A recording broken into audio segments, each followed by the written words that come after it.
Salut les fans du Barça. Bienvenue dans cette nouvelle vidéo où nous allons débriefer ensemble les temps forts de l'actualité de notre club de cœur, le FC Barcelone. Avant de plonger dans le vif du sujet, un immense merci à vous tous pour votre soutien. Si vous découvrez notre chaîne pour la première fois, abonnez-vous, laissez un like et partagez cette vidéo pour nous aider à continuer à vous offrir le meilleur de l'actu Blaugrana. Allez, sans plus attendre, place au générique.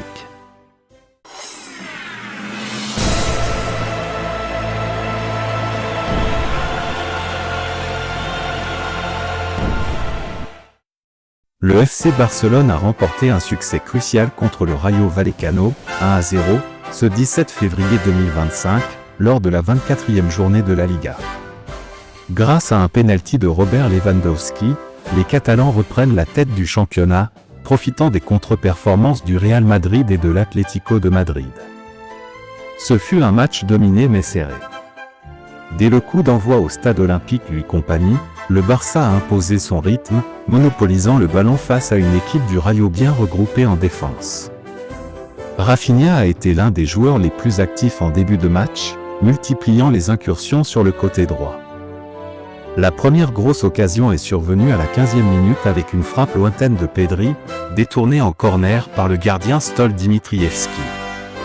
Cependant, malgré cette domination, le FC Barcelone peinait à trouver la faille dans la solide défense du Rayo. Le tournant du match est arrivé à la 28e minute. Sur un corner concédé par Florian Jeune de Rayo Vallecano, Inigo Martinez a été accroché dans la surface par Patesis. Après consultation du VAR, l'arbitre a accordé un pénalty en faveur du Barça. Robert Lewandowski, en confiance, a pris ses responsabilités et a parfaitement transformé le pénalty en envoyant le ballon à contre-pied du gardien, 1-0. Ce but a permis aux Blaugrana de gérer la suite du match avec plus de sérénité. Quelques minutes après l'ouverture du score, le Rayo Vallecano a cru obtenir un pénalty pour une faute similaire dans la surface barcelonaise. Mema a été retenu par Hector Ford, mais après vérification, la VAR n'a pas jugé l'action suffisante pour siffler un pénalty, provoquant la colère du banc du Rayo. De plus, en seconde période, Roré de Fruto a inscrit un but qui aurait pu relancer la rencontre, mais il a été refusé pour hors-jeu. Une décision une nouvelle fois contestée par l'équipe de Rayo Vallecano. En deuxième mi-temps, les Blaugrana ont continué à contrôler la possession, mais sans forcer. Lewandowski et Rafinha ont eu des opportunités de doubler la mise, mais le gardien Dimitrievski a maintenu le suspense en réalisant plusieurs arrêts déterminants. De l'autre côté, le gardien polonais Szczesny, titularisé pour ce match, a été solide dans ses rares interventions, préservant sa cage inviolée.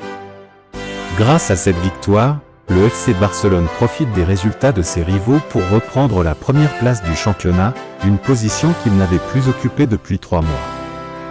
Le coach Hansi Flick a salué la performance de son équipe après la rencontre où il a déclaré que ce n'était pas un match facile, mais nous avons su être efficaces et solides défensivement. Ces 3 points sont très importants pour la suite de la saison. Avec cette dynamique positive, le Barça se projette désormais vers ses prochains défis avec confiance, notamment en Ligue des Champions. Et voilà, les amis, c'est la fin de cette vidéo. J'espère que vous avez apprécié cette analyse de l'actualité de notre cher FC Barcelone. Comme toujours, n'hésitez pas à partager vos avis en commentaire, on lit tout et on adore échanger avec vous. Avant de partir, n'oubliez pas de liker, de vous abonner et d'activer la cloche pour ne rien manquer des prochaines vidéos. Merci encore pour votre soutien incroyable, et on se retrouve très vite pour une nouvelle dose d'actualité Blaugrana. Allez, à très bientôt, et Visca el Barça.